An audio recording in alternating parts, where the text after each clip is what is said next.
So last time we talked, man, you mentioned this kind of since 2017, this return to roots. Mm. And I want to hear all about this in more detail. And also, what inspired it in the first place? Was there a sense that there was like a little piece missing? Or did something kind of suddenly pop up that was shiny and attractive?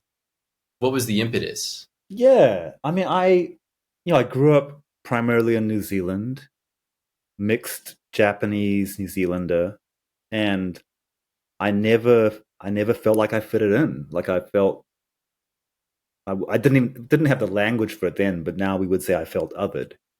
I was othered, and and so I feel like life has been this kind of search for belonging and identity, which I guess it is for everybody, but I felt it very palpably. And the longer, I spent time in Japan growing up. I go there every summer to see family. I finished high school there.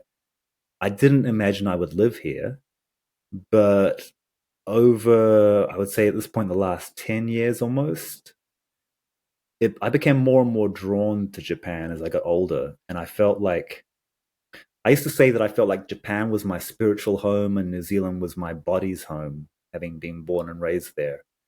But then the where's home question, I'd spent 10 years living in London, 15 in LA. Like, if I had these different homes and had put down roots in these places, but still never quite felt like I belonged.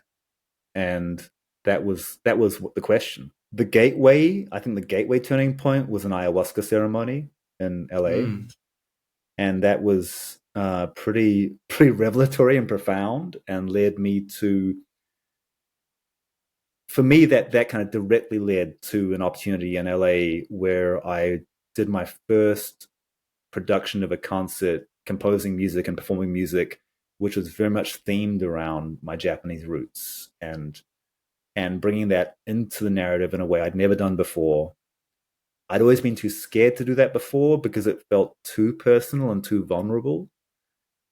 And then when I remember the very first concert of that music, I, I just felt something I'd never felt before. Like I felt like, oh, this is me. Like I wasn't. I love playing all the different forms and styles that I lean into. But this was the first time I was able to play in a context where I was defining the paradigm, and that felt incredible. And that ended up leading me more and more down that rabbit hole. Like, how can I how can I incorporate this more, and this desire to really dive into ancestry and roots and find the meaning in that. And the more and more I've done that, the more and more I feel it gives me a narrative framework to create around. Whereas, maybe 20 years ago, I was like, wow, how dope can I make this beat? Like, how hip can I make this moment? And that aesthetic stuff is cool. But I think as I've grown older, I want to I want to deepen my craft, and that's not just in the execution of actual, composition or production or performance. It has to be what does this mean to me? And so then a couple of years ago, I was in Japan on a research fellowship, actually retracing my dad's journey here. He died like 12 years ago, but he spent 20 years here through the 60s and 70s, 50s and 60s. And so I retraced his journey, and it was super magical and profound. And partway through that, I just realized, I was like, wow, this is where I want to be. And so I decided to leave LA, relocate here, move here. And it's an amazing feeling. It's like I feel like I'm really in the right place for my story. And just it brings so much more possibility and inspiration. It's a beautiful thing. Yo, real quick, make sure you're subscribed at producerhead.substack.com. When you subscribe, you'll have a chance to submit your released music to be featured, send in works in progress for feedback, and you'll get 2 free production tools, The Invisible Instruments and Sonic Stimulus Volume 1. You'll receive The Invisible Instruments, a collection of ideas to help you in and out of the studio, plus Sonic Stimulus Volume 1, a royalty-free sample pack created entirely by me for the Producer Head community. Again, that's producerhead.substack.com. Subscribe for feature and feedback opportunities. Plus, you'll get the Invisible Instruments and Sonic Stimulus Volume 1. Subscribe for free at producerhead.substack.com. All right, let's get back into it. It feels so much in line with what we were just talking about before, which is this idea of like kind of like getting that deeper connection with your identity and yourself to understand like who and what that is. But what's interesting, right, is like you were already in a place where like you, from what it seems like you were somebody who had a strong sense of like their musical identity, their style, what table they were at.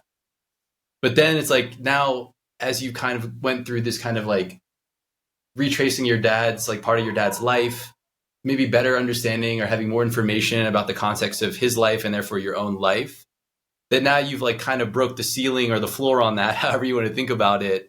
And now you've gone even deeper beyond the musical piece. And there's now this like kind of deeper place that you have access to from which you can work. Mm-hmm. And that's absolutely what does that feel like? It feels good. It's great because I mean, I kind of alluded to this just before, but when I really kind of committed to this possibility, like I put out a 2-album series called Heritage in 2019, and it was, the earlier concert I mentioned was like a one-off show, but this was like a record and a whole. It was a commitment. And I remember before the first the album launch show, I was so nervous about it. I hadn't shared something that personal before, and I would tell the stories behind every composition before we play them, and it was really very. It felt naked, in the sense of being vulnerable. And I realized afterwards, talking to people who were at the show, just how much they connected with it. And at first, I thought, if people are part Japanese or Japanese, they might connect with this. But no, like everyone connected with it. And it just kind of rang this bell for people about ancestry and roots and connect and those connections. And so that moment showed me that the vulnerability is where is a strength, and how much that can be the framework for my creativity. Whereas before, maybe it was, I don't know if you've ever seen the Spike Lee movie Mo Better Blues, but it's one of Spike Lee's classics, and it's a 90s New York jazz film, and it's a dope film. The music's incredible, and it looks it looks hip. And I swallowed that hook, line, and sinker. It was like, give me the hipness. I'll take the hipness.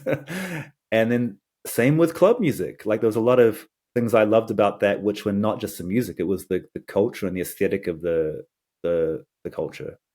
But this just felt different. It was really from the heart, which was something which, I think some people connect with that at a much younger age, and they always have that. Some people may never connect with it or never feel the need to connect with it in their music or their industry.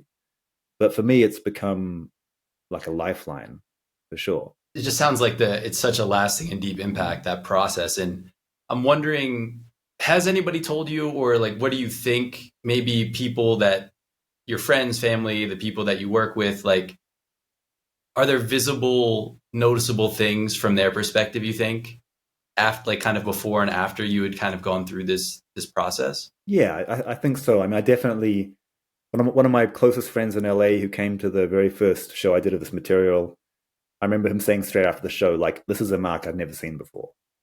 This is a whole new thing. And yeah, I think there's a difference with, I mean, any artist through history who, and I'm not, I don't want to bring up anyone to be like comparing myself, so maybe a non-musical one's good. So like, say, Picasso. You look at early Picasso, he was a master of the history. And then you look at when he found his voice, his style, there's nothing like it. It's just Picasso. It's a Picasso when you think of what does Picasso look like? What does a Picasso look like? And I think it's that difference. Like, it's like when I hear young musicians now, and they might sound like young or like students, and they haven't found their voice, they haven't found themselves in the music.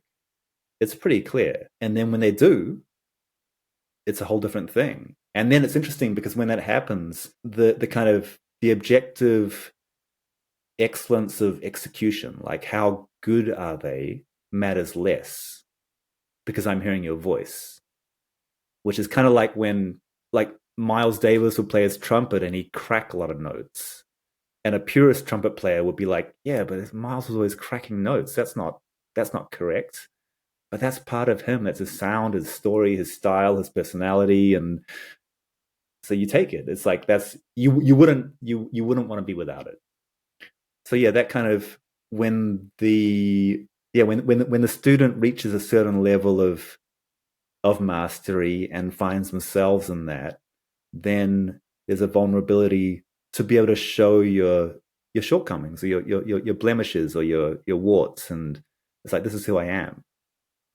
And that's the kind of no fucks given thing, which for me has been an ongoing process to get to that point. And now it's just like, well, this is what I do, and if you don't like it, cool. But some people do, and more importantly, I do.